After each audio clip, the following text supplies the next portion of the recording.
fabulous people. As promised, we are here with the fabulous Aulgah Ojijo of Aulgah Ojijo. And we are eager to learn her journey and understand her story through the fashion industry. Welcome on set, Aulgah. Thank you, beautiful. Oh wow, it's so lovely to be here. This is an amazing studio. Thank you. I have been a big fan of your works ever since you began. You know where we've come from. Yes, we actually started together in the fashion industry as youngsters. I think 21, weren't we? 20s, yeah. Fashion journeys, fashion journeys. Completely. Aulgah, for those that don't know you and see you on this big festivals like Cannes festivals with all these fashion awards and the nominations, you will see her. Could you tell us a little about yourself and who you are, Aulgah Ojijo, the woman? Right, my name is Aulgah Ojijo, and Nato was actually my nickname, but then I adopted it into my brand when I was just starting because I didn't appreciate it when I was growing up. So yeah, I am the fifth born. Oh wow, 5? Yeah. Oh wow, amazing. I have 4 brothers and 1 sister. Amazing. I studied PR and communication. Beautiful. And I ended up here. Oh, we can see in your eloquence, Aulgah. We can see in your eloquence. Amazing. Thank you. And what inspired this decision to go from PR into the fashion industry? Right. I'll tell you, this started, if I can trace my roots for fashion, I lost my mom at the age of 9. And I only have 1 sister, so we had lots of clothes to share just between us, yes. So my sister took hers and I remained with mine.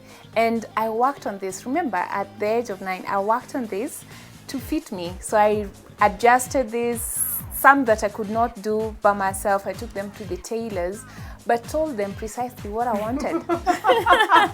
Designer in the making, yes. This is how it begins. That is how far I can trace. Oh wow. Yeah, lots of like the skirts, I just made them to my size and made different cuts, and for dresses, I just worked with what I had then to fit.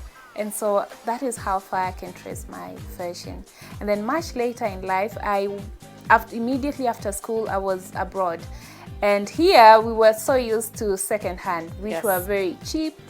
I mean, if you're if you're a girl in campus, you know, get 500 will get you a complete look. A ton. Completely, it's a ton here in Nairobi, people. It's a ton. Yes. Ton of landfill. So moving to this country, there was no second hand, and so I was frustrated. I could get either very low end or very high end. Yeah. And so that motivated me to do something for the middle class. Oh, wow, you catered for a need. Yes. You saw the gap, and being the businesswoman you are, you mixed this with creativity. Right. I have to say, Aulgah, your journey is a very interesting, brilliant fashion journey. Thank you. It's very intriguing, your growth in the fashion industry, from the domestic market to international market, being a showcaser of Cannes Film Festival twice in a row, people. Thank you. That is last year and the year before. Thank you. It's amazing. I saw some of Aulgah's work backstage, and I have to tell you, I was awed by the delivery. And her tagline is "Shape of You." Shape of You. Better way, Shape of You. Tell us a little about what inspires your runway looks. My runway look. So I'll tell you, when I was starting this journey, I was a lot more inspired by my mother at the time that she lived as a young girl. So lots of my designs are 70s inspired, 70s classic and chic. 80s. Yes. This is what we love about you, Aulgah. Yeah. Anytime I see your design on the red carpet, it's the beauty in the overlap of this fabrics. It's the cut and the flow. Yeah. So this is red carpet. This is runway. Runway. And red carpet. Right. Okay. Yeah. So could we have a maybe a description of what you had for the Cannes Film Festival? So Cannes Film Festival, this is what I looked into. The very early 70s movies. Yes. Actually, I looked one of the inspiration was by Romeo. Amazing. Yeah, so I looked into the movie, the Titanic. Oh, So because what going to Cannes, yes, it's a film. Majorly, it's a film Yes. festival. Right. So you want to look at what were people wearing then, the early movies, how are people used to dress. So I picked the details of really old classics and then mixed with the current trend. Wow. So modern, yeah, to bring the modern day woman to. And there she is. Oh my goodness. Fabulous people, as I told you, amazing. I can see the combination of fabrics. Yeah. I can see the classic look. Could you tell us about it? Like I said, I use easy fabrics. So I pick my fabrics are very sheer, very chic, Snowy. very classic. Romantic, Yes. And so you see, I have mixed sheer. This is net. Wow. This is a chiffon. Not so many people know how to use chiffon to bring Very it out. true. Yeah. Very true. So often abused fabric, which can work very totally, well. yeah, Yes. totally. So I pick my fabrics and mix them. I just do not use one fabric to express my feelings, my emotions. Yes. So I try to bring the true beauty of an African woman. Very Diana Ross, I have to say. And you know, being here in person is very different from being there at home. You have to come and feel the fabric. Yeah. Aulgah, one of the things I definitely love Right. is the cuts. Is your cuts. Your fabric have a very chic finishing to them. Thank you. Which is not very popular in the market. Thank you. And with very well utilized aesthetics in terms of fabrics, colors and paletting. Could you take us through maybe your creative process? I mean, how do you go? How do you go about this? So I travel a lot. So lots of stuff that inspire my work again are second-hand clothes. I will take you back that there are times that I just take a stroll to the second-hand market and pick gowns and look into detail, like how were they done? Inventive. Yes, how is it that we often find better gowns or better stuff abroad than what we make here? So I take that and sometimes I just get to undo everything to redo again. So then I learn how it was created. If you look at your dress, your outfit today, the combination, these are 3 different fabrics. Aulgah Nato people, 3 different fabrics, okay? So I get to pick a piece and look at it like, how would this look on an African woman? Right. Creating art and fashion with form infusion. Right. Aulgah, this is beautiful, and I have to ask you because one of the biggest challenges, especially being in an African market, definitely is how do I create a business from my passion? How do I create a business from what inspires me? Aulgah, how did you find a center for both? So I'll tell you, time to time we get to have hobbies. You can have a hobby of collecting everything. Yes. But then again, you have to separate, like, how do I make money from my hobby to... Very true. Yeah.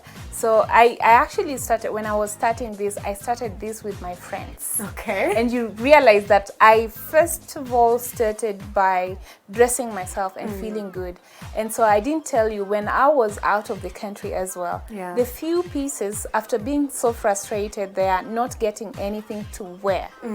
So I made a few sketches and shared this back at home with my sister. Wow. And so I told my sister, please make for me all these and send them to me. So when she had them sent over, my colleagues bought at least 2 out of 5. And they could have, you know, gotten all of these, but I was like, I needed this. This was the reason why I ordered. But I looked at it that, how about the things that you like? Like when I was in school, in college, I already knew designers. So going to a second-hand market, I was already looking for brands. You get? Very true. So that also helped in knowing that building a brand, having and just something to pass time, and then building a brand and making people fall in love is different. Sometimes it's not just your work only. That is not the only thing that will sell you in the market, but it's also how you present it.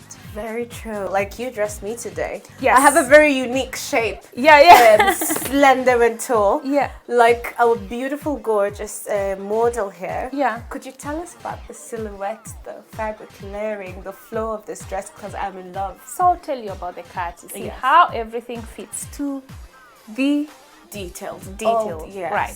So when you come to see me and you have probably, because I get to meet a lot of clients, they just download a picture and say, Olga, how much is this?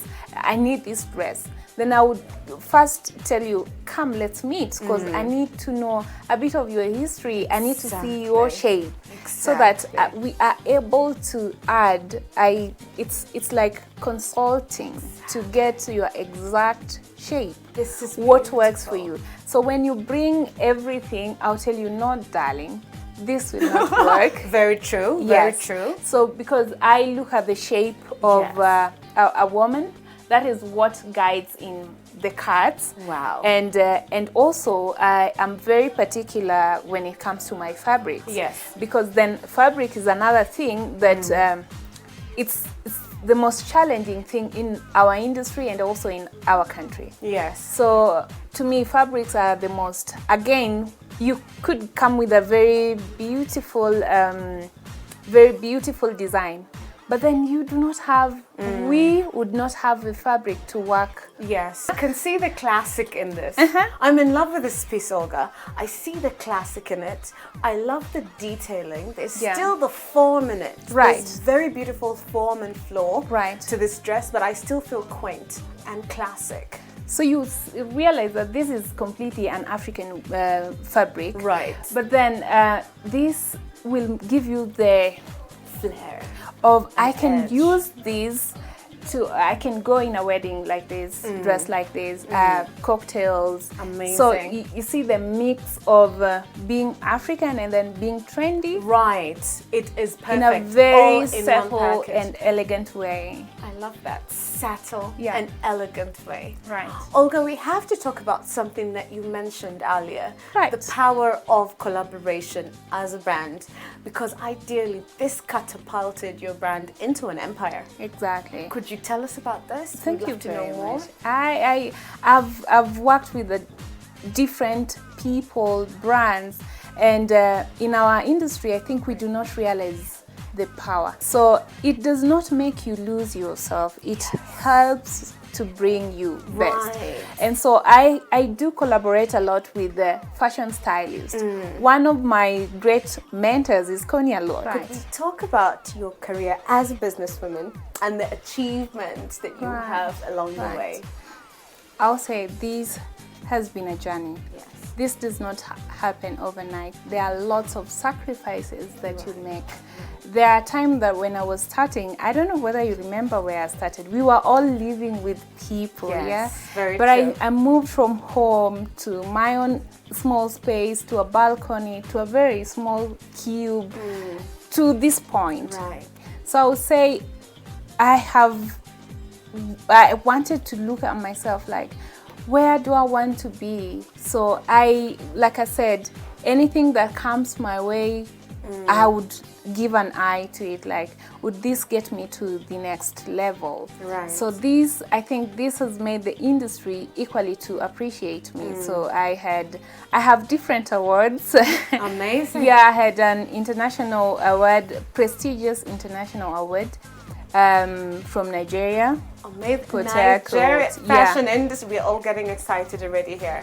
I have another award from in the UK for being 2018 fashion designer of the year, and then my country, after working hard, they appreciated me. Right. In 2018 as a rising star, And then I've had several other nominations. Yes. And other than that, I've been a mentor to different fashion schools. Yeah. And you are currently having some nominations, Aulgah Ojijo? I do. Yes. East African Fashion Designer of the Year as Yes. well. And so we are hoping to bring the awards home. We at Switch I hope you voted for are me. rooting for Yes, you. We yes, are rooting yeah. for you. We are Yeah. here to support and love, and we adore your work. Right. And as always, at this show, we love to celebrate women and young people in fashion. Thank you. Thank you so much for hosting Thank us. you. Thank you so very much.